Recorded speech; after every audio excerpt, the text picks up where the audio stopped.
2020 में जो बिहार विधानसभा चुनाव हुए उसमें नीतीश बीजेपी के दांव में फंस गए थे। बीजेपी ने जो चाल चुनाव में चली थी, नीतीश के पास उसका कोई जवाब नहीं था और यही कारण था कि एनडीए में सबसे खराब प्रदर्शन अगर किसी का रहा था तो वो जेडीयू का रहा था।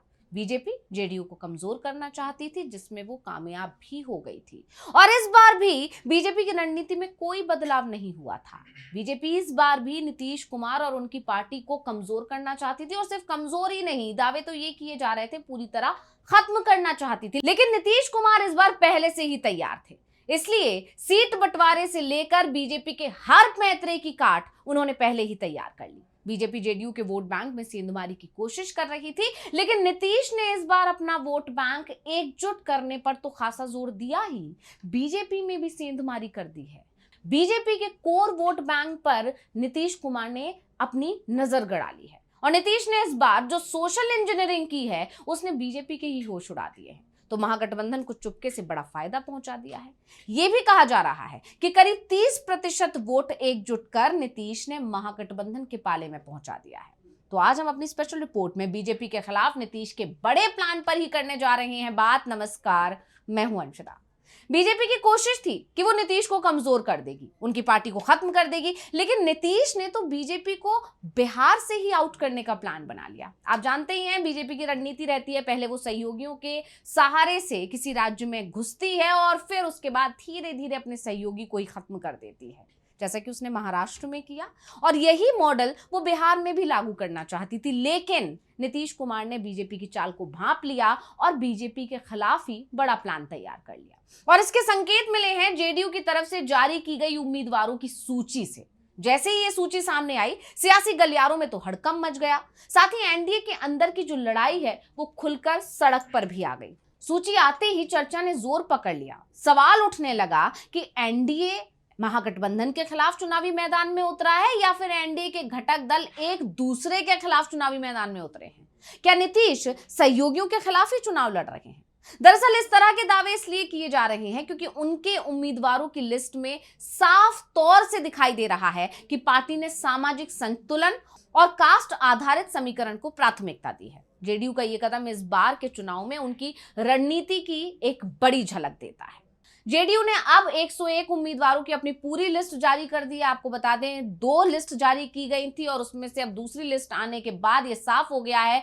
अपने 101 उम्मीदवारों की लिस्ट में जेडीयू ने कुल 13 महिलाओं को शामिल किया है। इसमें से 4 मुस्लिम चेहरों को भी टिकट दिया गया है। 37 से ज्यादा सिटिंग विधायक हैं, 12 मंत्री हैं और जदयू ने कुल सीट बंटवारे में जातीय समीकरण का पूरा ख्याल रखा है। ऐसा इसलिए कहा जा रहा है क्योंकि 101 उम्मीदवारों में 37 पिछड़ा वर्ग से आते हैं, 22 अति पिछड़ा वर्ग से आते हैं, 22 सामान्य हैं, वहीं 4 अल्पसंख्यक हैं और 1 अनुसूचित जनजाति को भी टिकट दिया गया है। लेकिन इसमें सबसे ज्यादा गौर करने वाली बात यह है कि नीतीश कुमार ने इस बार बीजेपी, जी हां, अपने ही सहयोगी के वोट बैंक को ही टारगेट कर लिया है, जो कि सबसे बड़ी सहयोगी है बिहार में। इस तरह के दावे क्यों किए जा रहे हैं, इसको समझने के लिए इन आंकड़ों को देखिए। तो आपको बता दें कि बिहार में कुल आबादी में अगर भूमिहारों की आबादी की बात करें तो ये करीब 2.86% यानी कि 37,50,000 है।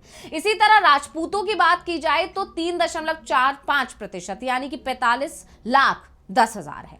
ब्राह्मणों की आबादी 3.65% है, जिसकी संख्या लगभग 47,80,000 होती है। इसी तरह जेडीयू ने 13 टिकट जो अपने उम्मीदवारों की सूची में बांटे, यानी सवर्णों को जो टिकट दिए हैं उसमें 13 टिकट राजपूत, भूमिहार और ब्राह्मण कम्युनिटी के कैंडिडेट को दे दिए हैं और इससे पार्टी ने सहयोगी बीजेपी के वोट बैंक में सेंधमारी की कोशिश की और इस सेंधमारी के लिए 3 बाहुबली नेताओं को टिकट दिए गए हैं। इस बार बीजेपी और जेडीयू 101 सीट पर चुनाव लड़ रही हैं। नीतीश कुमार जानते हैं कि बीजेपी के बराबर सीटों पर लड़ने का मतलब है कि उन्हें बेहतर स्ट्राइक रेट दिखाना होगा और इसके लिए वो सहयोगी के वोट बैंक में भी हिस्सेदारी चाहते हैं, क्योंकि आप जानते ही हैं कि नीतीश कुमार और उनकी पार्टी चाहती थी कि हर बार की तरह इस बार भी वो बड़े भाई की भूमिका में रहें, चाहे एक ही सीट ज्यादा क्यों ना लड़े, लेकिन इस बार भी जेडीयू ज्यादा सीट्स पर लड़े, लेकिन बीजेपी ने ऐसा नहीं होने दिया और आखिर में दोनों को बराबर सीटों पर चुनावी मैदान में उतरना पड़ा है। लेकिन नीतीश कुमार ने भी ठान लिया है कि बीजेपी की रणनीति को वो फेल करके ही रहेंगे, वो बार्गेनिंग पावर अपने हाथ में ही रखेंगे और इसके लिए जरूरी है कि वो ऐसे समीकरण के साथ चुनावी मैदान में उतरे जिससे भले ही एनडीए कमजोर हो जाए लेकिन जेडीयू मजबूत रहनी चाहिए। अब पूरी लिस्ट देखें तो उसमें नीतीश के पुराने जिताऊ फॉर्मूले के साथ सोशल इंजीनियरिंग इस्तेमाल की गई है। पहली लिस्ट की बात करें तो इसमें जेडीयू ने अपने कोर वोट बैंक लव कुश यानी कुशवाहा और कुर्मी पर भरोसा जताया है। 40% यानी 23 कैंडिडेट इन्हीं कम्युनिटी से हैं।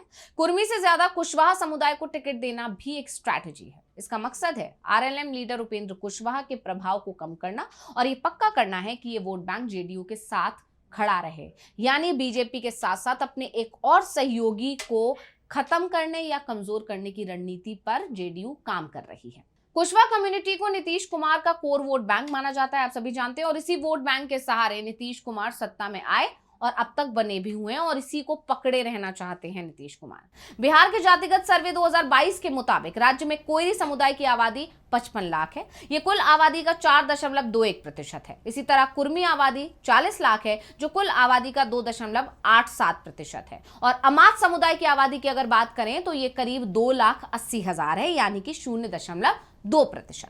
अब जेडीयू के सोशल इंजीनियरिंग को भी समझें तो लवकुश और सवर्णों तक ही सीमित नहीं है ये, पार्टी ने दलितों और अति पिछड़ों को भी साधा है, क्योंकि चिराग पासवान के बढ़ते असर को रोकने के लिए ये जरूरी था और इसीलिए नीतीश कुमार ने दलित को 12 टिकट दी हैं। रविदास कम्युनिटी के 5 और मुसहर कम्युनिटी के 3 कैंडिडेट्स नीतीश कुमार ने इस बार उतारे हैं।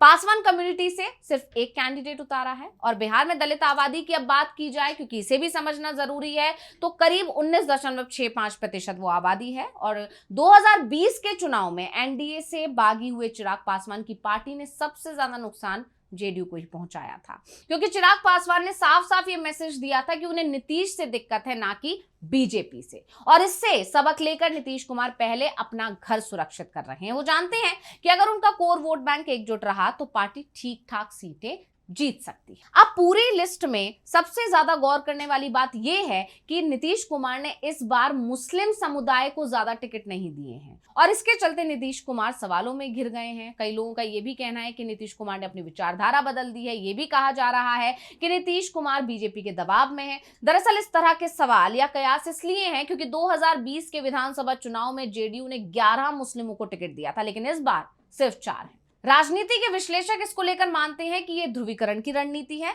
जेडीयू मानकर चल रही है कि मुस्लिम और यादव वोट उसे नहीं मिलेगा और मुस्लिमों की नाराजगी की वजह हर कोई जानता है। जिस तरह से वक्फ कानून को लेकर जेडीयू का समर्थन बीजेपी को मिला, उसके बाद से मुस्लिम खुलकर नाराजगी जाहिर कर रहे हैं, यहां तक कि मुस्लिम नेताओं ने जेडीयू का साथ तक छोड़ दिया। यही नहीं, मुस्लिम समुदाय ने खुलकर नीतीश कुमार का बहिष्कार का ऐलान कर दिया और रोजा इफ्तार पार्टी जो नीतीश कुमार की तरफ से बुलाई गई थी उसमें शामिल होकर बता दिया कि नीतीश कुमार के फैसले से वो बेहद नाराज हैं और इसीलिए नीतीश कुमार मुस्लिम समुदाय पर इस पर ज्यादा भरोसा नहीं जता रहे हैं और इसलिए वो सवर्ण, लवकुश, ईवीसी, महादलित को आरजेडी के खिलाफ एकजुट किया जाए, ऐसा करने की कोशिश कर रहे हैं। इसी तरह जेडीयू ने चिराग के दावे वाली 5 सीटों सोनबरसा, अलौली, राजगीर, एकमा और मोरवा पर भी जेडीयू ने कैंडिडेट उतारे हैं। नीतीश कुमार ने जिस तरह चिराग पासवान को मिली 5 सीटों पर अपने प्रत्याशी उतारे हैं, उससे लग रहा है कि नीतीश कुमार ने सीट शेयरिंग पर एनडीए के फॉर्मूले को पूरी तरह से बिगाड़ दिया है। जेडीयू ने चुनावी मैदान में अपनी पकड़ मजबूत करने के लिए जाति समीकरण और सामाजिक संतुलन को ध्यान में रखते हुए उम्मीदवारों का चयन किया है। पार्टी का यह कदम